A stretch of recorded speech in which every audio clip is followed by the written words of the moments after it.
Well, good morning, everyone, and welcome back. If you could make your way to your seats, we'll get day 2 started of our program.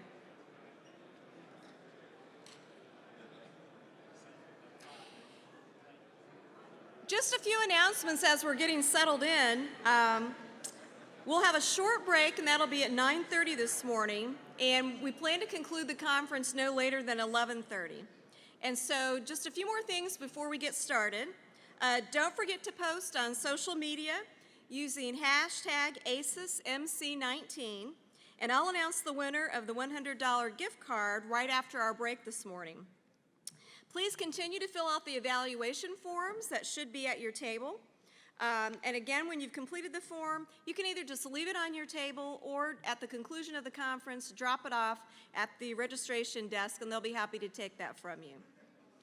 And also, please return your name badges to the registration desk. If you would do that, that would be great. As I mentioned yesterday, if you're not staying at the hotel but self-parked here, please be sure to stop by the registration desk so they can attach the discount sticker to your parking ticket. We'll begin our program today with a presentation from Andy Busch. Andy is the first Chief Market Intelligence Officer at the CFTC. In that role, he was charged with improving and enhancing the government's understanding of markets.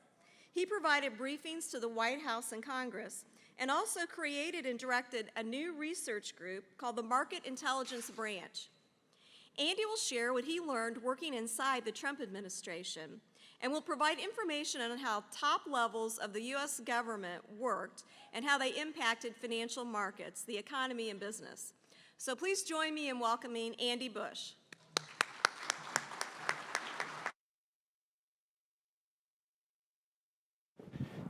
All right, thank you so much.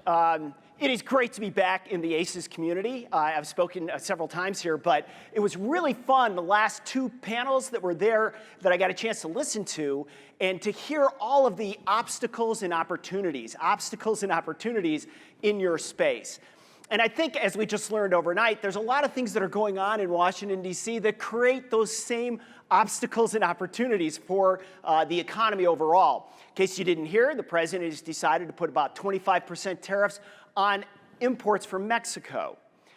That's a new thing to deal with the issues that are going on in immigration at the border.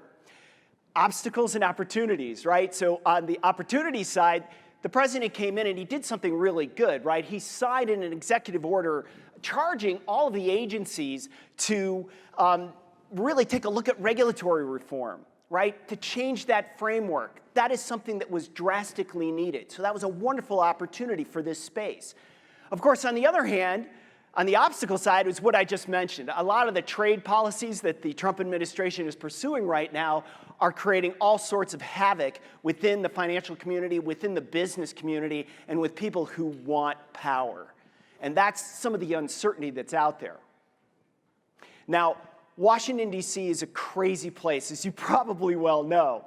And I would like to really, we could spend so much time talking about policies and things that are going on there. It was great to hear somebody from FERC talking about the challenges of running that commission without a chairman. That's kind of some of the stuff that goes on. And I think that would be a blast. But today, I want to do something a little bit different. Because I think today we need to try to maybe get you a little bit further down the road in your understanding of how Washington works. Right? So what I want to do today is I want to give you a framework for understanding the mechanics of what's going on in Washington, D.C. I want to provide you with the opportunity to learn about the internal mechanics in Washington, D.C. so that you can understand the external outcomes that happen. And we're going to do that today. We're going to cover 3 things, right? This is a little bit unusual. It may not be for everybody in the room, right? It's a little bit different from what you've heard in the past from different speakers. But I'm going to give you my 3 lessons of what I took away working inside the government, right? The first one is there's rules, damn rules, and then there's the workaround, right? Number 2 is that there's a lane to stay in and there's a hierarchy to follow. Right? And number 3 is access to the best and brightest. Access to the best and brightest. And we're going to start off today talking about something a little bit different. We're going to talk about my mom. Who here has a mom? Anybody out there? I know some of you do. Okay, that's a good thing. My mom is a little bit unusual. She's 89 years old, and she is sharp as a tack. She has two constants in her life. One is going to church every day, and the other one is Fox News. Two constants. She belongs to 3 different Bible studies. There you go. 3 different Bible studies and 3 different book clubs. As I said, she is sharp as a tack. She can engage you in wonderful theological discussions about the Bible. So we do quite frequently. And that's wonderful. But my mom is unique among her friends in one aspect, and this is really interesting. She is unique because she can still drive a car. Still drive a car. Now, when you get over 80, that means that you have to go to the DMV every year and pass the test, right? And this year was no different. So my mom went there. Well, first of all, she practiced, right? She practiced really hard. She took me out driving a little bit, and then she studied, and she went and took the test, and she passed. And it was fantastic. However, before she could get her license, there was one question my 89-year-old mother had to answer before she could get it. Do you know what that question was? Would you like to be an organ donor? Would you like to be an organ donor? Ladies and gentlemen, that is the essence of government. Keeping our sidewalks and streets safe from octogenarians while at the same time requesting their vital organs. And that was my experience in the Trump administration. I got to tell you, I commuted to D.C. I was from Chicago, so I commuted back and forth about every other week. And there were some mornings I woke up a little bit groggy, kind of not sure where I was. I'd sit up in bed and I'd start doing one of these, right? Do I have any body scars? Did somebody remove one of my vital organs last night? Like kidneys, heart, my brain? Okay, half my brain's missing, right? And I'm looking out in the audience, and I see some people kind of quizzically looking at me going, yeah, Andy, you probably have half your brain missing because you went to work in the Trump administration, right? I totally understand that, totally get it. But I had some thinking on this, and I came up with 3 reasons for why I went to work for the Trump administration. But before I get to that, I'm sure there's some of you who've been thinking, like, why would anybody take a job in the US government? Isn't that just crazy or dumb? Or I just don't understand the US government. Why are they doing what they're doing? And lastly, did you ever ask yourself this? These guys are crazy in DC, but gosh, do I need to know what they're doing, right? Anybody ask themselves that question and really want to get an answer to it? Well, those are the questions I asked myself. And I got the opportunity to answer all 3 of them. So my reasons for going to DC are, number 1, somebody asked me for my help, right? When somebody asks you for your help, you really should give it to them as much as you possibly can. And number 2, my second reason was I got an opportunity to serve my country. Now look, we just came through Memorial Day. I don't mean to put my service to the government on that level. That is the ultimate sacrifice. But I will tell you, once you've worked in Washington, D.C., especially as a political appointee, you feel like you've been in a battle. And number 3, as I said, I really wanted to answer that question, what does it look like? How does government work at the highest levels? Like, what is the interaction between the Federal Reserve, the U.S. Treasury, the NEC, the White House, the SEC, and the CFTC? What does that look like? So I got that opportunity. Now, the job that I have was really unique because it was the first ever Chief Market Intelligence Officer for our nation's derivatives regulator, the CFTC.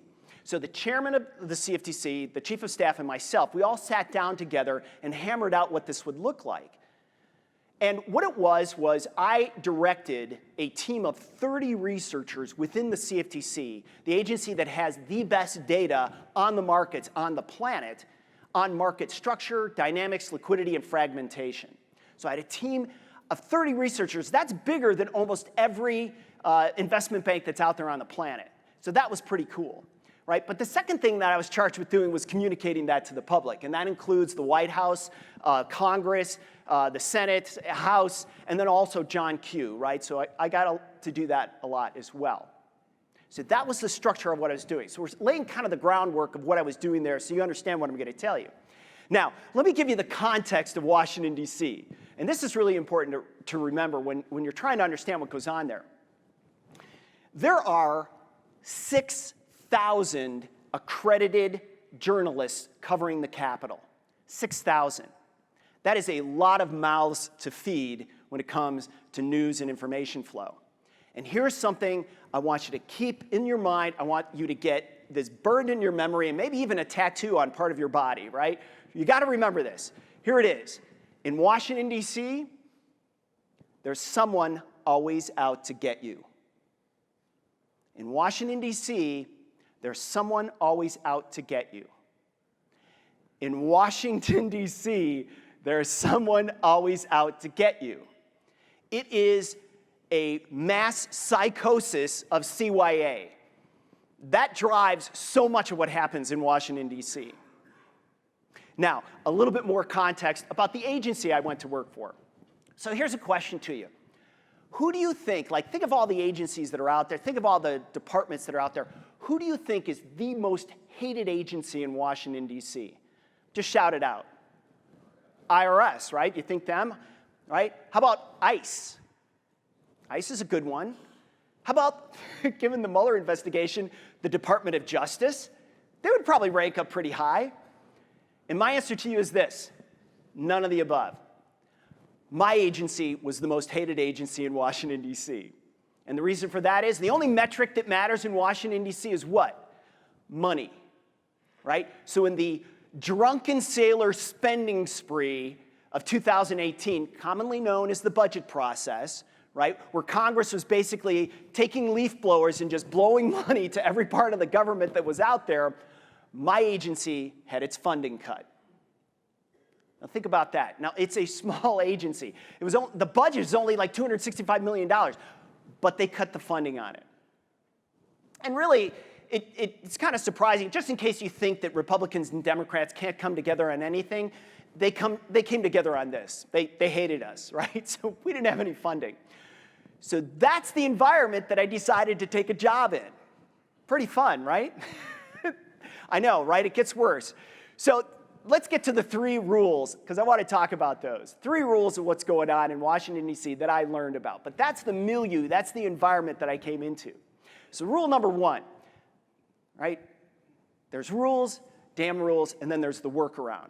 And I'm going to give you these rules because I want you to start to reframe how you look at Washington, D.C., and how you look at what comes out of there. And maybe, perhaps, down the road, you change the way that you interact with the people that you send to Washington, D.C., or if you go to Washington, D.C., you want to keep these in the back of your mind. Because I think they're super helpful for framing not only the problems of Washington, D.C., but how you can be more effective in what you do there with your time there. So under rules, right, my very first experience with working in Washington, D.C. actually started at the airport at O'Hare. Right? I'm in line, I just got through TSA, and I don't know, like you, I'm walking with my bag, I've got my cell phone, I'm drinking a cup of coffee, I got my backpack out, I'm so excited, it's like first day of school, this is great, right? And I get a phone call, and I pop open my phone, and I look, it's 202 area code, so I know it's Washington, D.C. I'm like, geez, what's this? So I'm like, hey, Andy Busch, and the person on the line says, hi, this is, I can't say their name, but this is somebody from OGC. Like, OGC, who is that? Office of General Counsel. Office of General Counsel. These are really important people at the agency, and they're at every agency, right? And he says to me, Andy, are you on the plane? And I said, no, I'm just about to get in line.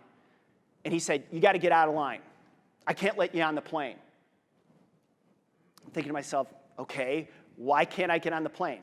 And he said, because I haven't sworn you in yet. I have to swear you in. You got to raise your right hand and repeat after me.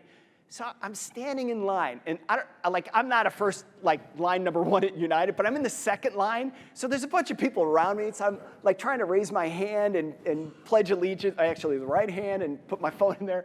So I had to pledge and be sworn in before I could get on the plane. Who knew that the federal government doesn't provide free transportation for citizens? I mean, who knew that, right? So that was my very first experience in the federal government. I should have known worse things were coming. My day continued on. I got to Washington, D.C., and here's what my first day looked like. 9:30 to 12:30, every hour, I sat with 2 lawyers covering different parts of the rules and regulations and things that I needed to know about.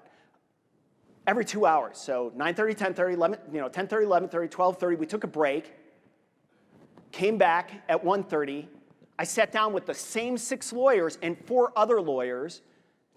Just envision this. There's 10 of them on the other side of the table from me, and we went over the same things, right? I was like, okay. The next morning, it was the same thing. 9:30, 10:30, 11:30, 12:30, take a break, 1:30, come back, there's 10 lawyers, and we sit down and go over the same material.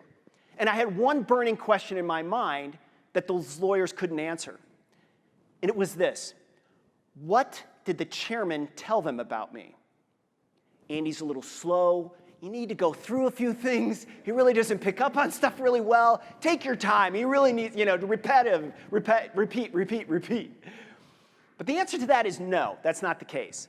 The answer to that is there are a heck of a lot of rules and regulations that you have to stay on side of when you work for the federal government. You know this because you're in the power industry. But just as an employee, right, there's 3 sets of rules that you got to follow. First is Office of Personnel Management, OPM, right? Lots of rules to follow there. Funny story about them, right? Great kind of a little segue about government. They have to do a background check on you, and they hire a private investigator to go talk to your neighbors about who you are, what you do, right? My background check was completed on the month that I actually left the agency.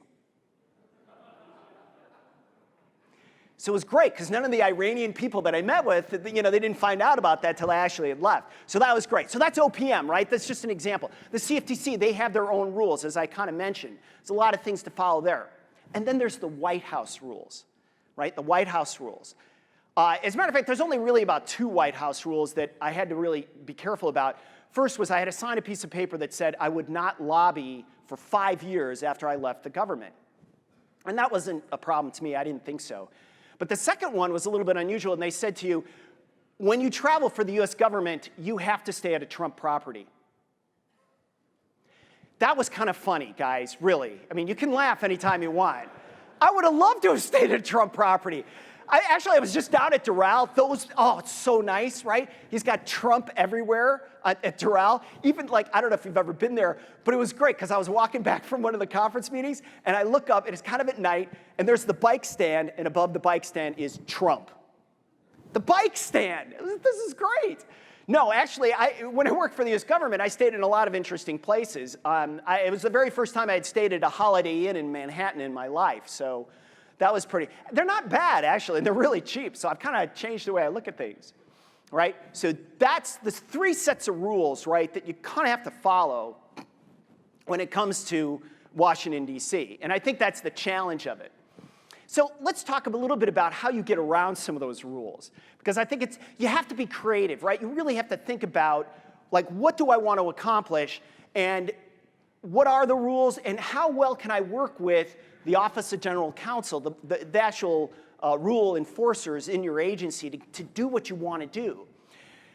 So one of the things I did, and I talked about communicating to the public, one of the fun things I did was really unusual, was I created a podcast for the agency. Now, I don't know how many of you listen to podcasts. They are fantastic ways to get information, especially if you want to go walk your dog for about 30 minutes. They're great. But for me, the process by which we created something really unusual that very few other agencies could do, and in the manner that we did it, really required me to work a lot with the Office of General Counsel. And there were a lot of roadblocks, a lot of obstacles to overcome to get to the opportunity to communicate to the public. So with a podcast, the OGC came up with 6 rules that you had to follow. And the acronym is AACE, believe it or not, IN, right? And I'm trying to remember all the rules that are in there. It's authority, appropriated funds, comity, right? COMITY, endorsement, investment advice, and I think I screwed that up. Investment, yeah, and ICINE, and non-public information. Those are the rules that I had to follow to do a podcast. So when we were creating the podcast, the OGC came to me and said, you know what? You have to have a disclaimer at the beginning of the podcast that covers all these rules. And I thought to myself, what? No way, right? It's the equivalent of when there's a Shantex commercial, putting all the bad things that Shantex does to you at the beginning of it, right? So let's see, body parts may fall off, you're more susceptible to leprosy, and you become a left-wing voter. Those, right? It's like, that stuff is like at the very beginning. If they put that at the beginning, you would never buy that product, right? And it's the same thing for a podcast. There's no way I'm gonna put a 2-minute disclaimer about government at the beginning of a podcast. So I thought to myself, take a step back here, let's think through this. What can we do? I said, how about if we put it at the end of the podcast? And they said, no, that's not really gonna work. So I thought a little bit further, and I said, okay, how about if I put a little phrase at the beginning of the podcast that says, there's a disclaimer at the end of the show that's important for you to listen to. They went back and said, okay, we can work with that. So that was my workaround. If you go and listen to CFTC Talks, that was the podcast. You'll hear at the beginning of every one of them me saying exactly those words, and then at the end of it, and I don't advise you to listen to the whole thing, you'll hear the disclaimer at the end, and it's really fun. Now, I will give you a little bit of advice, humbly stated. I think those podcasts are awesome. We talked to a wide range of people, including Neil Chatterjee when he was the head of FERC. And we talked about what he was going to do when he was at FERC. So you can just look it up on iTunes, CFTC Talks, and just scroll through a lot of those podcasts. They're a little bit evergreen. They're kind of cool. They'll help you out a little bit and frame up a lot of the things that are going on in the world. I got to speak to people like Citigroup's Ed Morris, who's their commodity guy. I got to talk to JP Morgan's Sandy O'Connor, who talked about the transition from LIBOR to SOFR, something that's very important, will impact almost everyone in this room in about 3 years' time. Right? And then I also got to talk to Dallas Federal Reserve President Rob Kaplan about what's going on in Texas and the energy sector. And then finally, I got to talk to people like Nobel Prize winner Dr. Robert Shiller and about his theory of economics. So they're wonderful tutorials. They're really great for learning about the markets. So let's segue out. Let's get to our next rule, which is there's a hierarchy and a lane to stay in, son. Now, that sounds a little odd, but here we are just a couple of days away from Memorial Day, and it's one of my favorite holidays for a couple of different reasons. Not really a holiday, it's a great day to remember all of those that fought in wars and gave the ultimate service of doing that as their life, right? And I think that's a wonderful thing that we should reflect upon. Many of the people in my family had gone into service, especially in World War II, my dad and all of his brothers. And so when I think about my dad and his brothers, I always think about the movie Saving Private Ryan. Who's seen that movie? Saving Private Ryan? I want to look out and see. Yeah, I've seen it, and I've seen it 30 times. I'm not kidding. And I've probably seen parts of it about 50. And the great thing about Memorial Day, if there's anything great about it, is that one of the cable channels always plays it like back to back to back to back. And whenever it's on, I'll be working at my laptop and I'll just have it on. Now there's a wonderful scene in there where Tom Hanks, the lieutenant, is walking with his troops, right, his platoon, through, marching to try to find Private Ryan. And the privates that are in his group are all kind of grousing about the mission. They want to go kill Germans. That's what they want to do. They want to fight in the war, and they think this is a misuse of their resources. And they start asking Hanks, don't you feel the same way? Isn't this is a waste of time? We got through the beach. We want to go win the war. And Hanks says to him, that's not the way this works, right? Hanks says, I don't complain to you. You're a private. Here's the way it works. You complain to the sergeant. And then the sergeant complains to me, and I complain to my CO and his CO, and so on and so forth, and then back down the line. That is the way this works. It doesn't work elsewhere. Otherwise, it's complete chaos. That's government. It's not just the Defense Department. It's all levels of government. Let me give you an example. One of the things that we did that was really good at the agency with my team was we created a lot of research, right? So we created twice daily, once a week, once a month, and once a quarter research. And that once a week research, what we did was we did a presentation to the commission on what was going on in the markets, right? So they could understand how their policy interacted with what was happening in the financial markets. So we did a lot of different things. We did at least a couple of stories on fracking. Certainly we did a story on the major rise in natural gas prices last fall. I mean, really interesting stuff. And so we had a conference call with the chairman, the commissioners, the division leaders, and then some of their staff. Well, the chairman started saying to his peers that this was a really good thing. And so he mentioned it to Jay Clayton over at the SEC, Stephen Mnuchin over at the Treasury, and some of their staff started joining the call. Now, that's a great thing. It was wonderful. It's kind of amazing that, inside government, it's a little bit reassuring that people are actually getting together every week and talking about the markets. But what this led to was another call created where the Treasury was on, the top staffs of the Treasury, the SEC, the CFTC, the Federal Reserve Board, and the Federal Reserve of New York, and the White House. Every week, we were on a call, all of us together, all of those staffs, talking about what was going on in the markets. And then about every other month, we would have the principals on. We would have Mnuchin on. We'd have Clayton on. We'd have Randy Quarles from the Federal Reserve, Senior Vice President there. We'd have Chairman Giancarlo on. And they would come on and ask questions, and we would do presentations. So that was a really high-powered, interesting conversation. So getting back to staying in your lane in a hierarchy, so the very first time I was on this call, not with the principals, but just with the staffs, right? My staff was in Washington, D.C. I was actually in Chicago listening in. And the way that they do that is the SEC was the moderator. They'd ask everybody who's in, like, Treasury are you on, Fed are you on, and so on. And I was listening to the call, and nobody from my staff said they were on. So I said, hey, I'm on, what do you need me to do? And they said, great, Andy, why don't you lead us off and talk about the markets? So I did. And I thought, this is fantastic. The call went around, really good conversation. Literally, I hung up the phone, my phone rang. It was the chief of staff of the CFTC. And I was like, hey, Mike, what's going on? And he said, Andy, we got a problem. Like, okay, what's the problem, Mike? He said, you cannot present on that phone call. You cannot present. It is for senior staff only. You, Andy, are in the chairman's office. If you get on the line and start talking, they're going to think that your views are the chairman's views, and we don't want that to happen.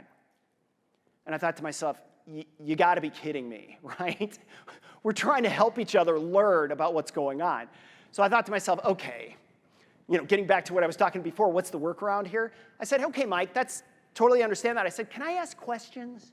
Can I ask questions about stuff? He's like, yeah, sure, that's not a problem. And I thought to myself, all right then, this is fantastic. So what I did was I would get on these calls, right?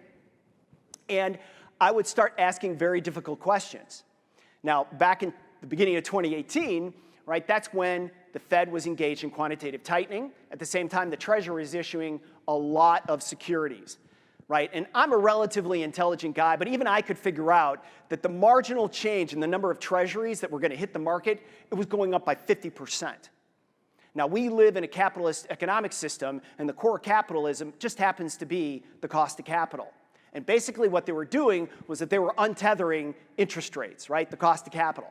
So I wrote a paper about this, right? I wrote the quarterly, which is where I come in and write about what I see are forward risks, right? So that's something that's really important that I felt that the agency needed, and it was really my way of giving back to the broader government and the entire public about things that they should keep an eye on, right?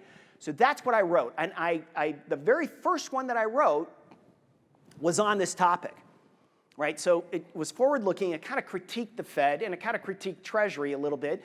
Not bad, but just said this is what they're doing. These are the potential problems that are coming on with that. Wrote it up, had a bunch of editors, had a bunch of lawyers look at it, gave it to the chairman. He made some edits, gave it to the chief of staff. They made some edits. We're all ready to go. My goal was to get that up on the website so everybody could see it. And that's when problems started. And that's when I got the, you better stay in your lane, Andy, talk. Again, the chief of staff calls me up and says, we really can't publish this. It's like, you got to be kidding me. All it is my forward-looking piece and then a backward-looking piece of what happened in the commodities market. Like, why is that a problem? Why is that a problem? well, you're not staying in the CFTC lane. You're actually talking about interest rates and treasury issuance and so on. I was like, Mike, that is our lane. We do interest rate swaps here. We do all these different things. Now, it didn't end there, so I was pretty peeved about this. So I asked the chairman to have a meeting about it, and when I came into the meeting, flew to Washington, D.C. again, there were like 10 people in this meeting. There was the Office of Legislative Affairs, there was Public Affairs, there was the OGC, the head of OGC was in there, the chairman was in there, Mike Gill, who was the chief of staff, was in there, and we debated this thing over, and I thought we were really getting somewhere, and at the end of it, they said, you can't publish it. You can't publish it. You're out of your lane. You can't do that.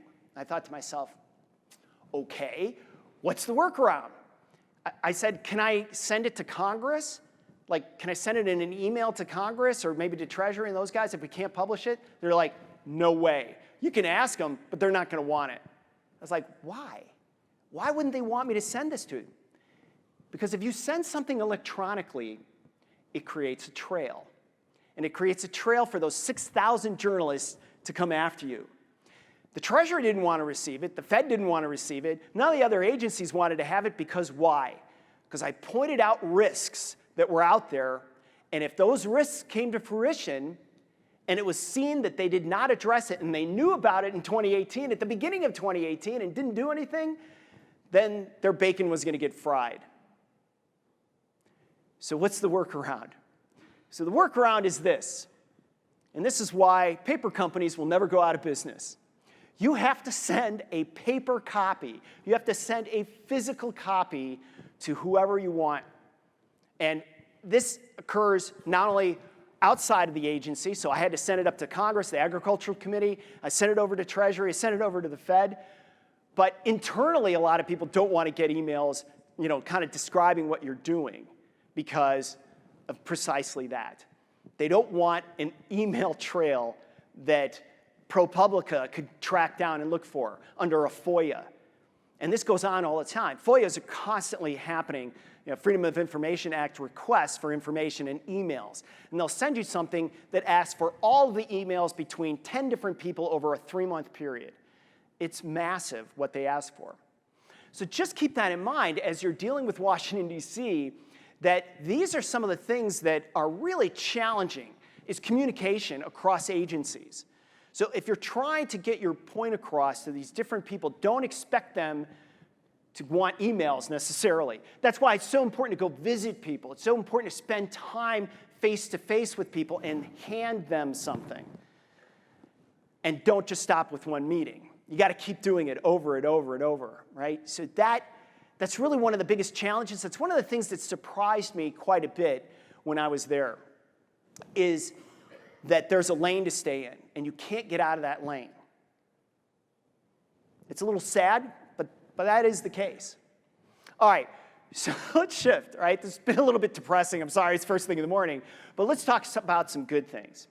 Now, the good thing is the third rule, which is the third lesson that I learned, and that is you do have access to the best and brightest in Washington, D.C.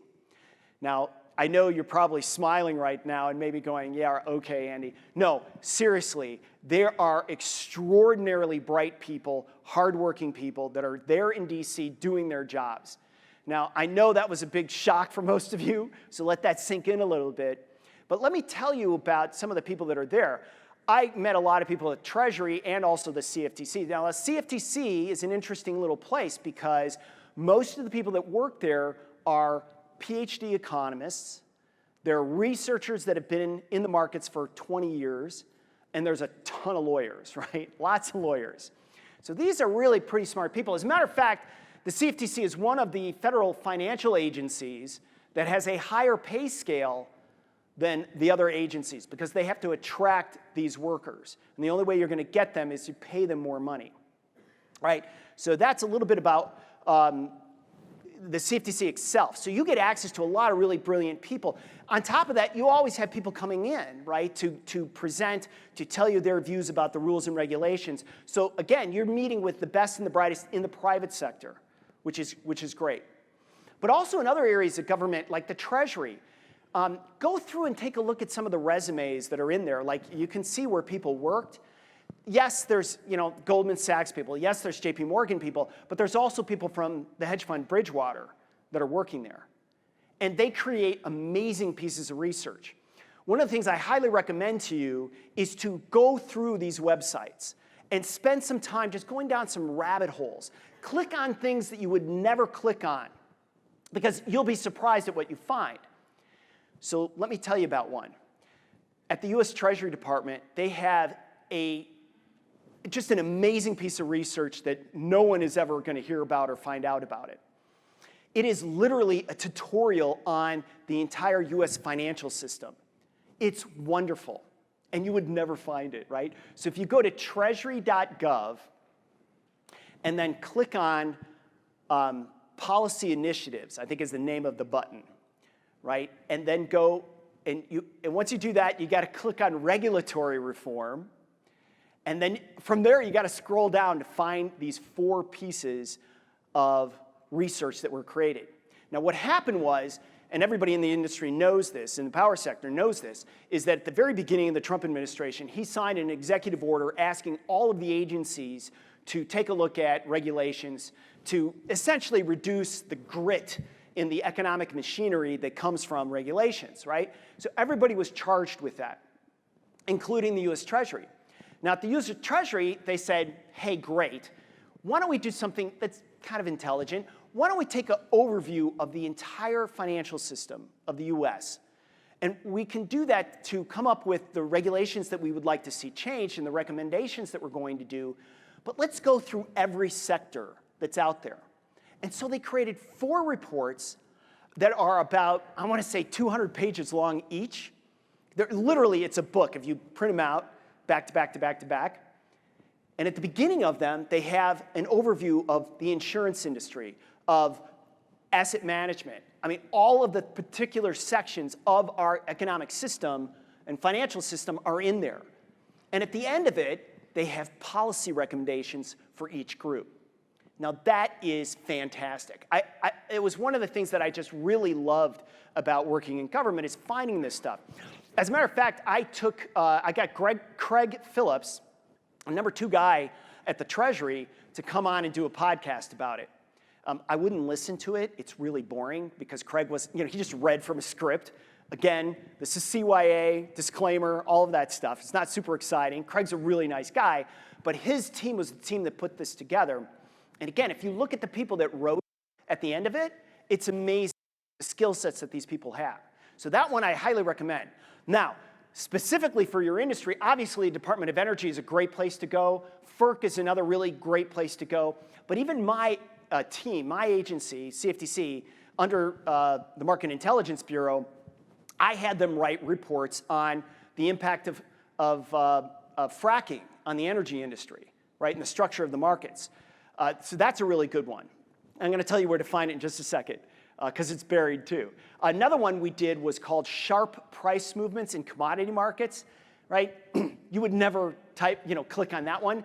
You really should. We analyzed 3 billion events in the commodity space and what caused volatility in the commodity space and when that volatility occurred during the day and what generated that volatility.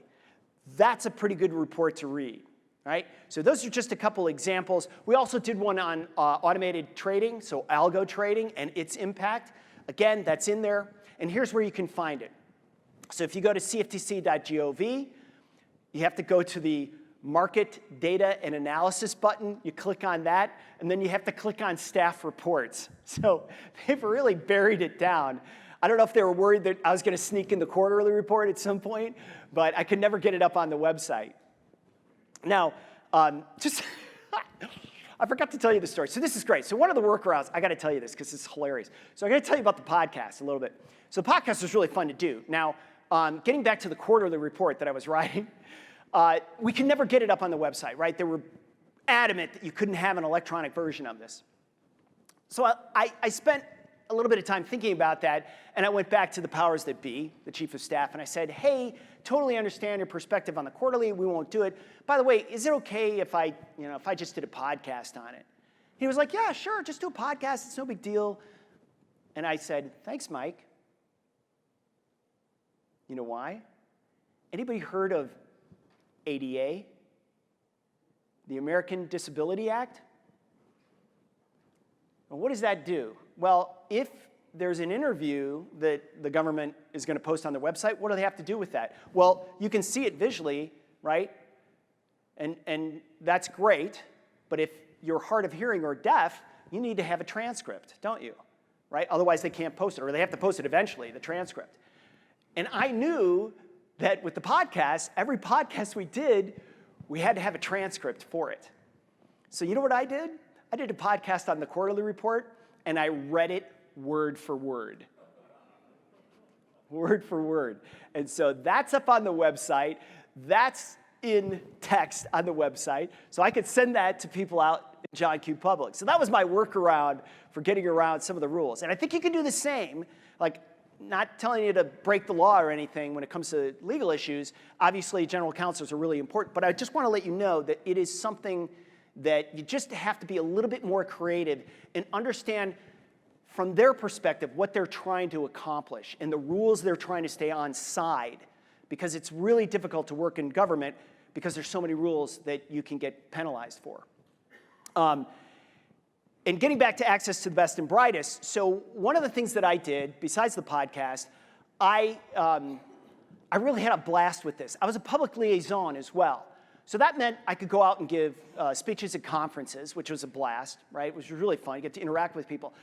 But I also could go and meet with the top minds in finance. So I could go meet with the head of the largest hedge fund that's out there. I could go meet with the commodities team at JP Morgan or Citi or wherever. And one of the things that's fascinating about the CFTC is this transition from being the most hated agency, which we were, trying to get our team away from that and the activities that they used to do that were really bad. Right, so another thing that the agency used to do back before I got there that made them really hated was they made a lot of rules back in 2008 and 2010, right, that were under duress, right, short time frame. And they really put pressure on the staffs there to create these rules, write new laws, write new statute, really, and give it to Congress for swaps, right? That was one of the things that we really needed some oversight on. And we created an entire new structure for that. But I will tell you, there was a lot of toe stomping that went on, not only inside the agency, but outside the agency. Staffs were told not to talk to the public, not to talk to the private sector at all. The banks are the bad guys, right? Financial traders, they're the bad guys. Don't talk to them about the rules about trading. That didn't make any sense, right? So again, staffs were really kind of beat up about this on both sides. And a lot of times when you would go speak to anybody at their office or they would come speak to you, they would show up with a bunch of lawyers, wouldn't they? Because if surveillance asked you to come in and talk to them about your activities, well, you had to be very concerned about getting fined, right? Surveillance, Division of Enforcement, that should scare everybody. And back in 2008, 2010, they used to do these things called special calls. Now, prior to 2008, special calls were done maybe once a month, maybe a couple a quarter. What these things are requests for information in very short periods of time. They want you to provide a ton of data in a very short period, like a week, right? And in a certain format that they wanted, you had to give it to them, or you would risk being fined. Now, one of the things that happened before I took the job is I went and talked to a bunch of my buddies in the community, in the financial community, and I said, look, I'm thinking about taking this job, and they said, don't do it. Do not go to work for those guys. They're jerks, basically, is what they were saying. And I was like, well, why? They said, first of all, they asked for a lot of information. We drop everything we're doing, we give it to them, and then, you know what happens? Crickets. Nothing. They would not come back to us and tell us what was going on, how they were using the data, if they were using the data, if we were going to get fined or not. So there was a lot of acrimony between the private sector and the CFTC during that time frame. As a matter of fact, one of the people in surveillance that I had a conversation with about how they used to approach going to see people was that they actually wouldn't go see them. They'd make them come into the office, and they'd start talking to them, and their lawyers would be there, they would be there, and they would ask them questions, And if they weren't getting the answers they wanted, you know what they would do? They would do this. They'd pull out their badge and stick it on the table. Who knew the CFTC had badges, right? That is so, like, when I was told that story, I was like, you are kidding me. You put a badge on the table? And I said, how did that work out? He's like, well, we generally got the information we wanted. And I thought to myself, okay, I have to teach these guys. I have to unlearn those habits, right? So that was what I was confronting with too. So when I was being the public liaison, right, I had to lead with two things. And this is important when you're dealing with Washington, D.C. And it's really, in the private sector, you kind of understand this already, but it's really important. These two things are hope and humility. And hope is not what you think it is, right? It's an acronym for helping other people every day. That's the way I try to start my day. That's the way I think was really important to do, because it reframes how you look at the world. And I want you to think about that when you're dealing with people in D.C. Don't think about it about your issue, about what you're trying to bring to them, or what you're trying to change. Start with the mindset, how can I help this person? Ask them what their challenges are. What are they trying to overcome? What are the problems they're dealing with? And start there and try to help them with their problems first. And if you do that, and if you do it consistently, when you bring to them a problem that you have and maybe a solution with it, they're going to be much more likely to listen to you. Now, lobbyists know this. Probably the people that you hire to go to Washington, D.C. know this. I just want you to know this. Lead with hope. Lead with hope. And the other aspect of humility, I think this is really important to do too. I made it a point never to ask a group to come into the office to pay homage to the agency by taking their time and coming in. I always wanted to go see them. I wanted to go see their place of business. I wanted to let them know that I respected their time. Because I think it's just a wonderful way of saying thank you, right? Thank you for taking the time to help us. We need your help. And I would always say things like, look, I'm a relatively intelligent guy, but I'm so much smarter, and the agency needs your help with understanding this particular issue. And here's the thing that I gave them. And you'll have to think about this as well. I said this.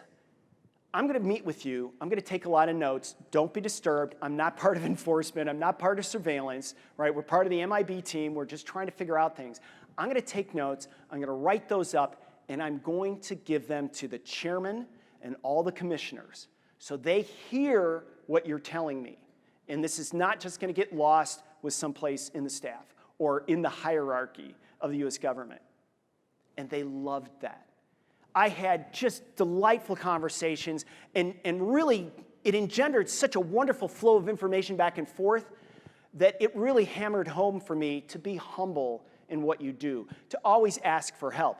I think human beings have a help, DNA gene that they really do. Regardless of the acrimony that you hear in Washington, D.C., and all the fighting that's going on, human beings at the core, I'm an optimist, want to help each other. And I think that's important to keep in mind when you do go there. It stands out even more when you're that way. People will respect you more if you do that. So I hope that you keep that in mind. It is one of the more powerful things that I learned of all the lessons that I had. Washington, D.C., right? What a mess. Always changing, always troubling, always presenting new opportunities. So the goal today was just to reframe things for you and to give you a little bit of a different perspective, especially on how the internal mechanisms and mechanics work of the U.S. government so that you understand some of the outcomes and the external events that happen, and maybe be able to anticipate those in the future. So I'm Andy Busch. I want to say thank you so much for having me today, and I'll take questions now if you have some for me. I think there's some microphones around. And we can talk about whatever you want to talk about. I just wanted to make sure that you heard this and thought about this a little bit differently.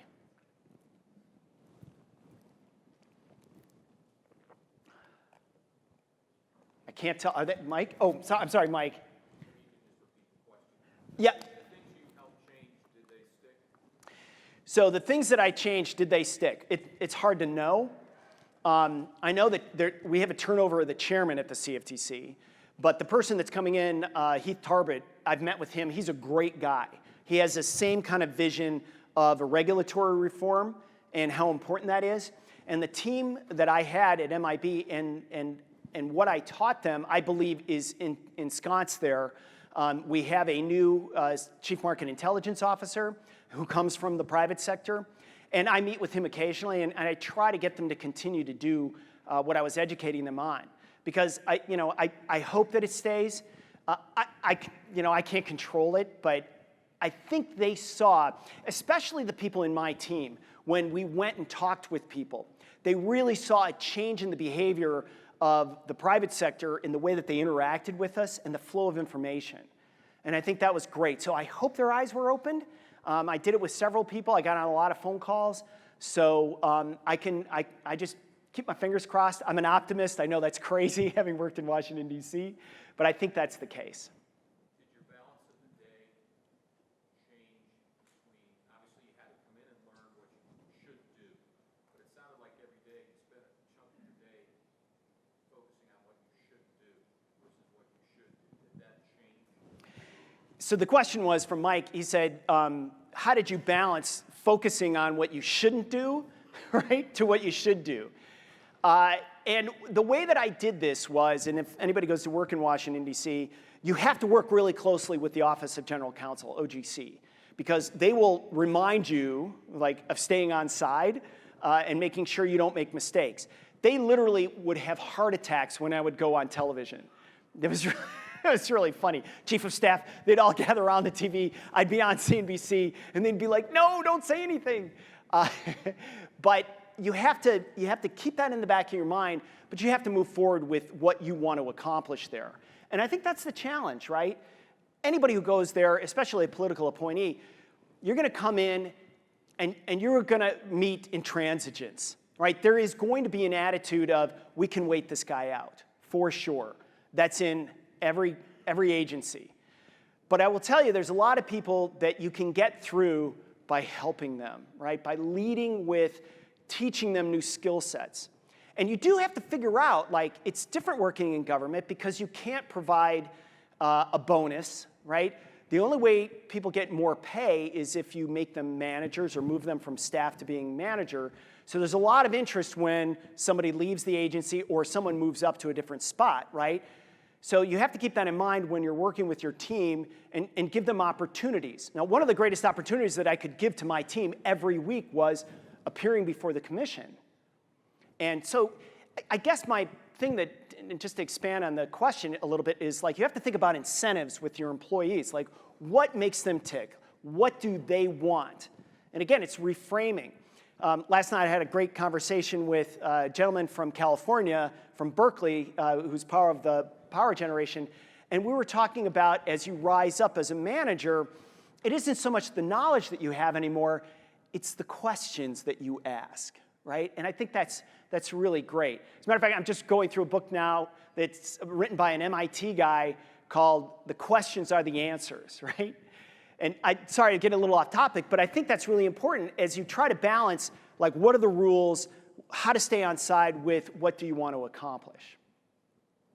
So it's a little bit long-winded, but go ahead. I'm sorry, sir, you're standing? Yes. I'll repeat the question. Oh, go ahead. St. Louis Blues fan from Southern Illinois. Oh, boy. Let's go Blues. Go Blues. Yeah, it's hard to focus and concentrate on the conference with the Stanley Cup going on. But anyway, we'll try. Are you familiar with the country music song Copperhead and Rattlesnake? Not the lyrics. Could you sing a few lines? No. Would that be okay? But the crux... Come on, we want to hear you sing. Come on. The crux of the song is that the Copperhead and the Rattlesnake want to become friends, but they can't because they can't work together, because if they become friends, the followers of the Rattlesnake will lose trust in their leader, and the followers of the Copperhead will lose trust in their leader. And it's a political satire on what's going on today, that the Republicans and the Democrats have to fight in order to keep their base. Now, Right. with this being said, the question is, have we gone too far to ratchet it back the way it used to be, where you sent your politician to Washington, you let them do their things, and you stayed out of it? Or now is this the new norm where we just debate and call names and sling mud in the media? Yeah, it is really kind of depressing, the level of which politics has fallen to. The fact that we're almost daily, the headlines are talking about impeachment, right? And Nancy Pelosi has to decide what she wants to do with that. More and more of her Democrat congressmen and congresswomen are calling for this, certainly. This is the age we're in. Social media has changed a lot of the dynamics, but I would go back to when Newt Gingrich came on back in the 90s. In the way that Congress works now, you have powerful committee chairmen, but they don't have the same power that they used to have. Individual congressmen have access to the media and can say whatever they want, go on television, and it seems like only the most shrillest voice gets heard the most, right? The squeaky door gets the oil. And with this president and his use of tweets, I think we've taken that certainly to another level. And I keep thinking to myself, it can't get any worse. It can't get any worse. And I keep sadly being mistaken about that, right? Because it does get worse. And I will tell you, going forward, here's an interesting dynamic. So my answer to you is yes, it's going to continue this way. Think about 2020. Think about 2020 on the Democrat side. I sent out a tweet myself the other day because I went to the FEC, right, and looked at how many Democrats have declared. Do you know how many have declared? 20, 24? Anybody else? 171. 171. Think about that for a second. Now, not many of them have money, but they've declared, right? For the debate that's coming up, I think there's 20 that will make it on stage. Now, if you think about this, now just keep this in the back of your mind. Bernie Sanders, who used to be, and I'm going to my left, maybe I should be going to your left, right? So he's way to the left, right? That's what we thought. Bernie Sanders is right here. He's in the middle. He is in the middle. Look at the policy proposals from Elizabeth Warren, Kamala Harris. Well, that one about equal pay, right? They want to create a requirement, a regulation that as a business, you have to prove a negative. You have to prove that you're not creating unequal pay between men and women. And you have to get a certificate to do that. And guess what? They're going to create a whole new agency, kind of like the EEOC, right? To come in and review what you're doing. And look at different pay between, I don't know, say a lawyer and another lawyer. How do you do that? Think about that. So that's where you're at with the Democrats. And the reason why I bring all this stuff up is because it's a competition on the left to get as far, to get to their base, right? You talked about their base. Wonderful example. To go more and more away from the center to get to their base. Now, Joe Biden is the front runner right now, and significantly so, and he's a moderate. And for Democrats, I think that's a good thing because you always are talking about electability, but this debate is going to be bruising, and it's going to be ugly. I mean, you think about the Republican primary with Trump and all the 16 Republicans that happened back in 2015, 2016. Well, it's going to be that way a little bit, maybe on steroids with the Democrats. So we're going to go through another period here that's not going to be really pleasant. It's going to be ugly, and it starts at the end of June when the first debates happen, I think, in Denver. So sorry, that's bad news, I think. But I do see light at the end of the tunnel because I think once we kind of get through this, if President Trump wins, and I will say this, he's got a very good chance at winning in 2020 because it's darn hard to beat a sitting president. If he wins, we'll probably get some more of this to go on. If he loses, it'll probably be dialed back a bit. But that's all I can tell you right now. So there's not a whole lot of sunshine at the end of that tunnel. So I think I can take one more question if you have one out there. Is there anyone else? I don't bite. Any policy issue? All right, well, listen, why don't we end it there? I'll stick around if you have additional questions at the break, and I'll be happy to talk with you. Thank you very much.